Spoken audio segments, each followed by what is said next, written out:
धरणातून पाण्याचा विसर्ग सुरू झाल्यानं सोमेश्वर धबधबा आहे तो आता ओसंडून वाहू लागलेला आहे। मात्र धबधब्याचा आनंद घेताना प्रत्येकाने सतर्क राहावं असं आवाहन प्रशासनाकडून करण्यात येत आहे। ही दृश्य तुम्ही पाहताय, अतिशय विहंगम अशी ही दृश्य आहेत आणि सध्या वेगवेगळ्या धरणातून पाण्याचा साठा जो आहे तो अतिरिक्त झालेल्यामुळे पाण्याचा विसर्ग सुरू झालाय। थेट जाऊयात या सोमेश्वर धबधब्याजवळ आमचे प्रतिनिधी सागर वैद्य आता आपल्यासोबत आहेत। सागर, खरं तर जेव्हा ह्या धबधब्याची दृश्य मी बाहेर पाहिलेली होती स्टुडिओच्या आत येण्याआधी, तेव्हाच असं वाटलं होतं की वाह काय दृश्य आहे। सध्या नाशिकमध्ये काय वातावरण आहे पावसाचं, धरणांचं आणि धरण परिसरातलं? रेश्मा, खरं तर एरवी नयनरम्य मनोमोहक असे वेगवेगळे विशेषण आम्ही या धबधब्याला देत असतो। पर्यटकांची मोठी गर्दी इथे असते, परंतु जो काही पाऊस सुरू आहे आणि त्याच्यामुळे हे जे भीषण चित्र खरं तर आपण बघतो या धबधब्याचं, एखाद्या ज्वालामुखीच्या तोंडावर उभं राहिल्यावर जेवढी भीती वाटावी तेवढीच भीती खरं तर मला या सोमेश्वर धबधब्याच्या अगदी तोंडाशी उभं राहून आता वाटतेय।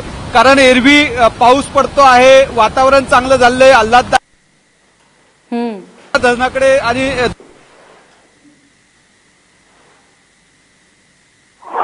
जवळजवळ 20,000 क्युसेस पाणी आता गंगापूर धरणातून सोडायला सुरुवात झालेली आहे आणि त्याच्यामुळे आधीच जो गोदाकाठ संपूर्ण गोदावरीच्या पूर नियंत्रण रेषेच्या बाहेर गेलेला आहे, तो पूर जो आहे तो इथं आल्यावर अधिक रौद्र रूप धारण करतो आणि आपण बघू शकतोय की हे दृश्य काय असू शकेल याची कल्पना आपल्याला करता येईल की 20,000 क्युसेस पाणी गंगापूर धरणातून सोडल्यानंतरचं हे चित्र आहे आणि साहजिकच हेच रौद्र रूप घेऊन गोदावरी जी आहे ती आता पुढे नाशिककडे आणि त्याच्याही पुढे सायखेडा, चांदोरी, नांदूर मध्यमेश्वर आणि कोपरगावकडे निघालेली आहे।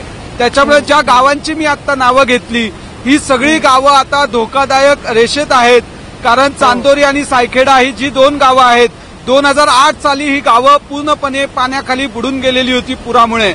आजही असं म्हटलं जात आहे की त्या 2008 सालची पुनरावृत्ती होईल आणि ही गावं आता पुन्हा एकदा पाण्याखाली येण्याची भीती जी आहे ती व्यक्त होतीये। दुसरीकडे नांदूर मध्यमेश्वर जे धरण आहे तिथून जवळजवळ 30,000 क्युसेस पाणी जे आहे ते आता सोडलं जातंय। पालखेड धरणातून 25,000 क्युसेस पाणी सोडलं जातंय। दारणा धरणातून 10,000 क्युसेस पाणी सोडलं जातंय। हे सगळं पाणी आता गोदावरीला, दारणाला आणि इतर नद्यांना जाऊन मिळतंय। त्याच्यामुळे जिल्ह्यातल्या अनेक नद्यांना पूर आलेला आहे आणि अनेक शहरातली, अनेक गावातली पूर पातळी जी आहे ती आता चिंतेच्या रेषेच्या पर्यंत आलेली आहे। नाशिककरांसाठी गुड न्यूज आहे की 86% जे गंगापूर धरण भरले, त्याच्यामुळे नाशिककरांचा येणाऱ्या वर्षभरातला पाण्याचा प्रश्न सुटलेला आहे। दारणा धरण जे आहे ते सुद्धा जवळजवळ आता 90%, 85% भरतंय। त्याच्यामुळे केवळ नाशिक जिल्हाच नाही तर मराठवाड्याला सुद्धा हे पाणी लाभदायक ठरणार आहे। काल सकाळपर्यंत मराठवाड्याला 8 टीएमसी इतकं पाणी पोहोचलेलं होतं। आज ज्या पद्धतीनं गतीनं पाणी धरणांमधनं सोडलं जातंय, ज्या मुसळधार पद्धतीनं पाऊस सुरू आहे, रेकॉर्ड ब्रेक पाऊस आहे रेश्मा। गेल्या 24 तासामध्ये नाशिकमध्ये 95 मिलीमीटर पाऊस आहे, परंतु जो कॅचमेंट एरिया मानला जातो धरणाचा, ज्याच्यामध्ये इगतपुरी, घोटी, त्र्यंबकेश्वर, पेठ, सुरगाणा या सगळीकडे किमान 200 ते 150 मिलीमीटर इतका पाऊस गेल्या 24 तासात नोंदवला गेला आहे। साहजिक आहे गेले वर्षभर दुष्काळाशी सामना करणाऱ्या महाराष्ट्राला, उत्तर महाराष्ट्राला आणि मराठवाड्याला ही गुड न्यूज आहे।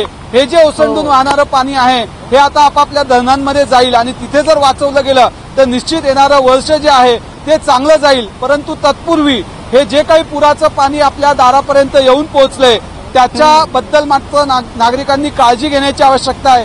प्रशासनानं आवाहन केलेलं आहे की गोदाकाठी कोणीही सेल्फी घेण्याचा मोह करू नये, धरणांच्या किंवा धबधब्यांच्या ठिकाणी आगळीक करू नये।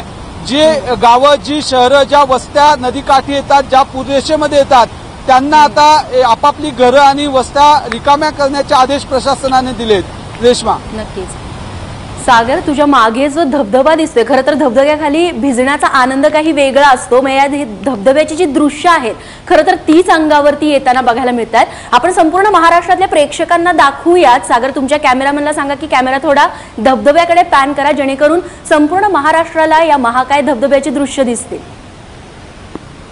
संपूर्ण धबधबा दाखव।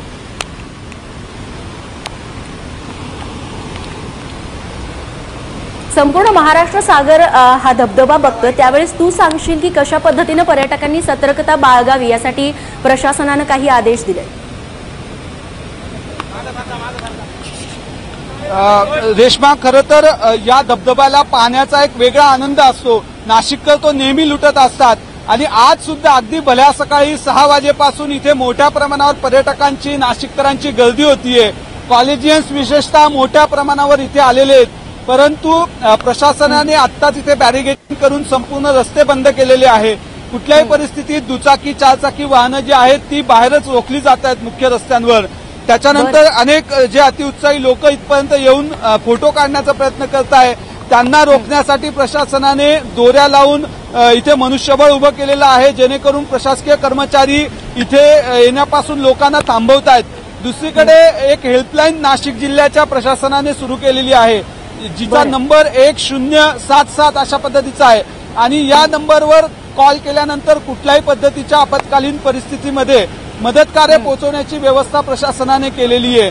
इतकंच नाही तर जे रेस्क्यू ऑपरेशन करणाऱ्या टीम आहेत वेगवेगळ्या, अग्निशमन विभाग असेल, बोट आहेत, अनेक वेगवेगळे जलतरणपटू आहेत, अशी एक मोठी टीम जी आहे ती नाशिक जिल्हा प्रशासनाने तयार करून ठेवलेली आहे. कारण अगदी 15 दिवसापूर्वी जो मुसळधार पाऊस, रेकॉर्ड ब्रेक पाऊस झाला होता, त्याच्यानंतर अनेक रेस्क्यू ऑपरेशन नाशिक जिल्ह्यात करावे लागले होते, ज्याच्यामध्ये पालखेड धरणामध्ये अडकलेल्या 6 लोकांना सुखरूप काढलं गेलं होतं.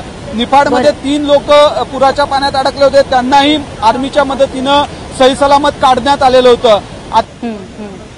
ऑपरेशनची येऊ नये याच्यासाठी आधीच प्रशासन जे आहे ते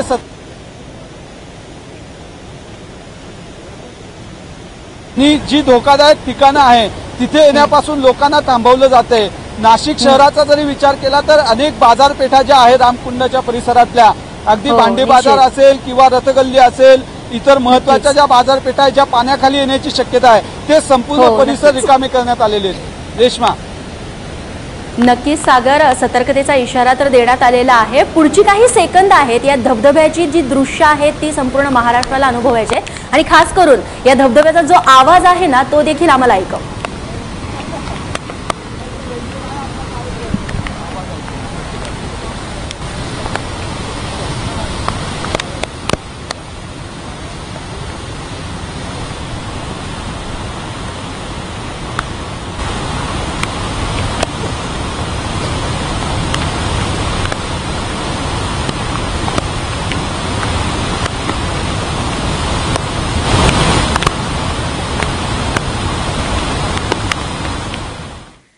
तेव्हा अशी ही सुंदर दृश्य आम्हाला दाखवल्याबद्दल सागर खूप खूप धन्यवाद आणि या सगळ्या सविस्तर माहितीबद्दल देखील. तेव्हा सोमेश्वर धबधब्याची ही महाकाय अशी दृश्य तुम्ही आता बघितली. दुसरीकडे नाशकात पुराची खूण ओळखला जाणारा दुतोंड्या मारुती आहे, तो देखील आता पाण्याखाली गेलेला आहे अशी माहिती मिळतीये. खरं तर रात्रभर झालेल्या पावसाचा हा परिणाम आहे. शिवाय गंगापूरसह अनेक धरणातून सुरू झालेल्या विसर्गामुळे गोदावरीनं आता पुराची पातळी ओलांडलेली आहे. नाशिकची ही दृश्य आहेत गोदामाईची.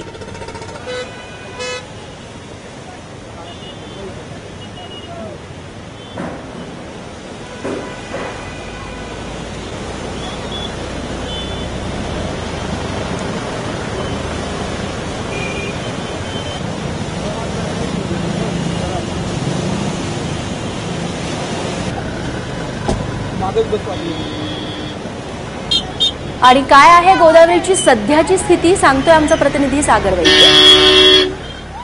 गेले 12 तास नाशिककरांना मुसळधार पावसानं अक्षरशः झोडपून काढले आणि विक्रमी पाऊस झालाय आणि त्याचे परिणाम आता आपण बघू शकतोय. गंगापूर धरण आता 86% भरलंय. त्याच्यामुळे नाशिककरांसाठी गुड न्यूज आहे की पूर्ण वर्षभराचा नाशिककरांचा पाण्याचा प्रश्न जो आहे तो पूर्णपणे संपलेला आहे. परंतु असं असलं तरी सुद्धा आता डॅम पूर्णपणे भरल्यानंतर मोठ्या प्रमाणावर विसर्ग सुरू आहे. गंगापूर धरणातून जो 13,000 क्युसेस विसर्ग सुरू आहे, त्याच्यामुळे गोदावरीला अशा पद्धतीनं महापूर आल्याचं आता पाहायला मिळतंय.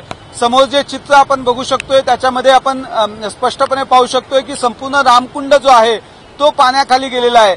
ज्या ठिकाणी एरवी धार्मिक विधी होत असतात, बाजार भरतात, पार्किंग आहेत, दुतोंड्या मारुती आहे, जो खरं तर नाशिकच्या पूर मोजण्याचं एक मोठं साधन समजला जातो, तो दुतोंड्या मारुती आता पूर्णपणे बुडाला आहे. त्याच्यावरून आपण अंदाज लावू शकतो की आता पूर परिस्थिती जी आहे ती धोक्याची पातळी ओलांडून पुढे सरकलेली आहे। आपण समोर बघू शकतो की नारोशंकरांचं मंदिर आहे। नारोशंकरांच्या मंदिराजवळचा जो मोठा घंटा आहे, जो ऐतिहासिक घंटा मानला जातो, त्या घंट्याला सुद्धा आता पाणी येऊन टेकलेलं आहे।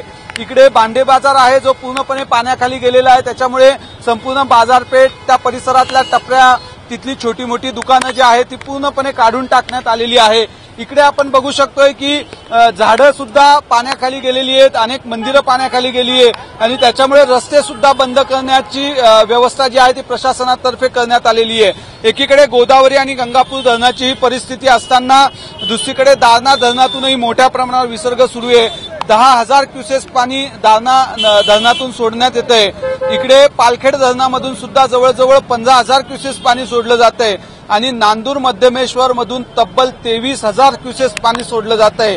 हे जे काही धरणामधून मोठ्या प्रमाणावर विसर्ग सुरू आहे त्याच्यामुळे गोदावरी, दारणा या सर्व महत्वाच्या नद्यांच्या कडेला असणारी जी लोक आहे काठावरची, त्यांना इथून हलवण्यात आलेले, जे धोकादायक क्षेत्र आहे ते खाली करून घेण्यात येतंय। आणि इतकंच नाही तर या पद्धतीनं जो काही पाऊस सुरू आहे त्याच्यामुळे काही तासामध्ये आता जायखेडा, चांदोरी आणि इतकंच नाही तर कोपरगाव सुद्धा पाण्याखाली येण्याची शक्यता वर्तवली जातीये। आपण बघू शकतोय पुराचं हे भीषण चित्र हे मागच्या 12 तासाच्या किंवा मागच्या 48 तासाच्या पावसाचं आहे, परंतु ज्या पद्धतीनं मुसळधार पाऊस अजूनही सुरू आहे हे पाहता येणाऱ्या काळामध्ये अशाच पद्धतीनं ही पूर परिस्थिती जी आहे ती भीषण होत जाईल असं चित्र आहे। प्रशासनाने लोकांना आवाहन केलेलं आहे, कुणीही नदीकाठी जाऊ नये, आपली घरं असतील, दुकानं असतील ती आता रिकामी करण्याचे आदेश दिलेले आहेत। संपूर्ण यंत्रणा सज्ज झाली आहे, परंतु निसर्गाच्या या प्रकोपापुढे आपण कमी पडू नये यासाठी नागरिकांनी सुद्धा सतर्क राहण्याची गरज असल्याचं प्रशासनातर्फे सांगण्यात आलेलं आहे। कॅमेरामन किरण कटारेसह सागर वैद्य, एबीपी माझा, नाशिक।